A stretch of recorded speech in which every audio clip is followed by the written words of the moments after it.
بسم اللہ الرحمن الرحیم۔ شروع کرتا ہوں رب ذوالجلال کے نام سے جس نے مجھے بولنا سکھایا۔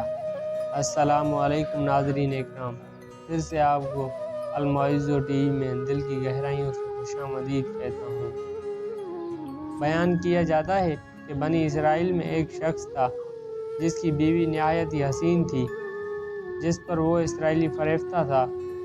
چنانچہ جب اس عورت کا انتقال ہو گیا تو اس اسرائیلی کو بڑا دکھ ہوا اور ایک مدت تک وہ اس عورت کی قبر پر بیٹھا روتا رہا۔ اتفاقاً حضرت عیسیٰ علیہ السلام کا ادھر سے گزر ہوا۔ اسرائیلی کو پریشان حال دیکھ کر اس کا سبب معلوم کیا۔ جب اسرائیلی نے اپنا واقعہ بیان کیا تو حضرت عیسیٰ علیہ السلام نے دریافت فرمایا کہ کیا تو چاہتا ہے کہ میں اس کو تیرے لیے زندہ کروں؟ اس نے عرض کیا کہ ہاں حضور، یہی چاہتا ہوں۔ چنانچہ جب حضرت عیسیٰ علیہ السلام نے اس قبر کے مردے کو آواز دی تو قبر سے ایک حبشی غلام جس کے ناک کے نتھنوں، آنکھوں اور جسم کے دوسرے سوراخوں سے آگ کی لپٹیں اٹھ رہی تھی۔ حضرت عیسیٰ علیہ السلام کو دیکھتے ہی غلام نے کلمہ پڑھا کہ لا الہ الا اللہ عیسیٰ روح اللہ۔ اسرائیلی نے یہ دیکھ کر عرض کیا کہ حضور، مجھ سے غلطی ہو گئی ہے، میری بیوی کی قبر دوسری ہے۔ یہ سن کر حضرت عیسیٰ علیہ السلام نے حبشی غلام کو حکم دیا کہ تم اپنی قبر میں واپس ہو جاؤ۔ چنانچہ وہ مردہ ہو کر گر گیا اور اس قبر کو مٹی سے چھپا دیا گیا۔ پھر حضرت عیسیٰ علیہ السلام نے دوسری قبر کی جانب توجہ فرمائی اور حکم دیا کہ اے صاحب قبر، اللہ کے حکم سے زندہ ہو جا۔ چنانچہ قبر پھٹی اور اس سے ایک عورت سر جھاڑتی ہوئی باہر آ گئی، جس کو دیکھ کر اسرائیلی بولا کہ یا روح اللہ، میری بیوی یہی ہے۔ اور حضرت عیسیٰ علیہ السلام کے حکم سے وہ اسرائیلی اپنی بیوی کے ہمراہ واپس ہونے لگا، مگر عرصے سے جاگا ہوا تھا، اس لیے اس پر نیند کا غلبہ ہو گیا اور اس نے بیوی سے کہا، تیری قبر پر گریہ وزاری اور بیداری نے مجھے ہلاک کر دیا، اس لیے میں چاہتا ہوں کہ کچھ دیر آرام کر لوں۔ بیوی کہنے لگی کہ ہاں، آپ آرام کر لیجئے۔ چنانچہ وہ اسرائیلی بیوی کے زانوں پر سر رکھ کر سو گیا۔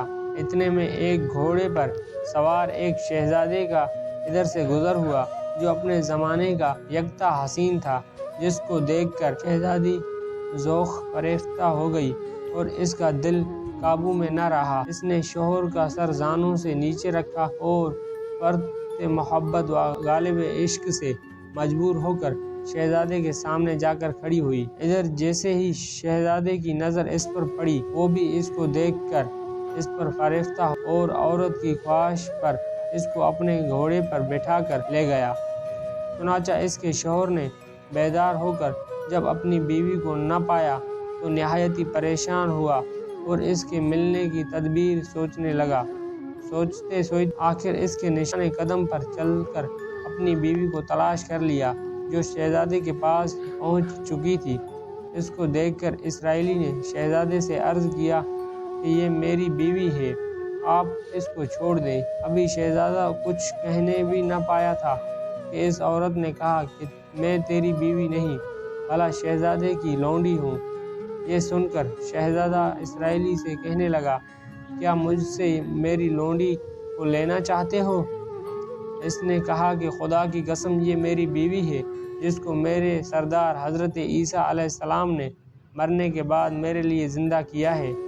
ابھی یہ گفتگو ہو ہی رہی تھی، اتفاقاً حضرت عیسیٰ علیہ السلام بھی وہاں تشریف لائے، جن کو دیکھ کر اسرائیلی کہنے لگے، یا روح اللہ، کیا یہ میری بیوی نہیں جس کو آپ نے میرے لیے زندہ کیا ہے؟ حضرت عیسیٰ علیہ السلام نے فرمایا کہ ہاں، یہ ہی وہی ہے۔ یہ سن کر عورت کہنے لگی، یا روح اللہ، یہ شخص جھوٹا ہے، میں تو اس شہزادے کی لونڈی ہوں۔ حضرت عیسیٰ علیہ السلام نے فرمایا، کیا تو وہ عورت نہیں جس کو میں نے اللہ تعالیٰ کے حکم سے زندہ کیا؟ عورت نے کہا، یا روح اللہ، بخدا میں وہ نہیں ہوں۔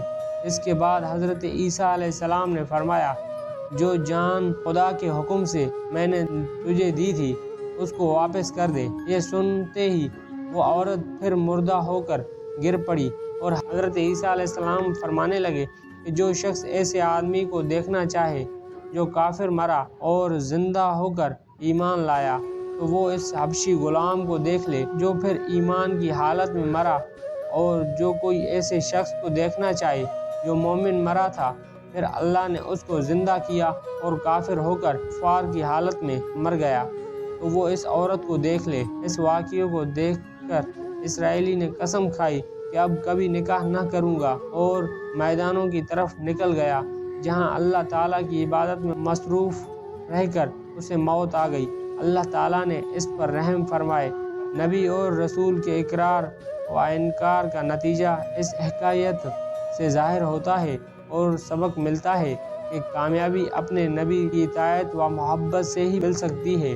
چنانچہ ہمیں بھی چاہیے کہ ہر حال میں اپنے نبی کریم صلی اللہ علیہ وسلم کی اطاعت کو سامنے رکھیں، چاہے دل مانے یا نہ مانے، لیکن نبی کریم صلی اللہ علیہ وسلم کے طریقوں کو لازمی اپنایا جائے۔ اللہ تعالیٰ اس واقعے سے سبق حاصل کرنے، عمل کرنے کی توفیق عطا فرمائے۔ آمین یا رب العالمین۔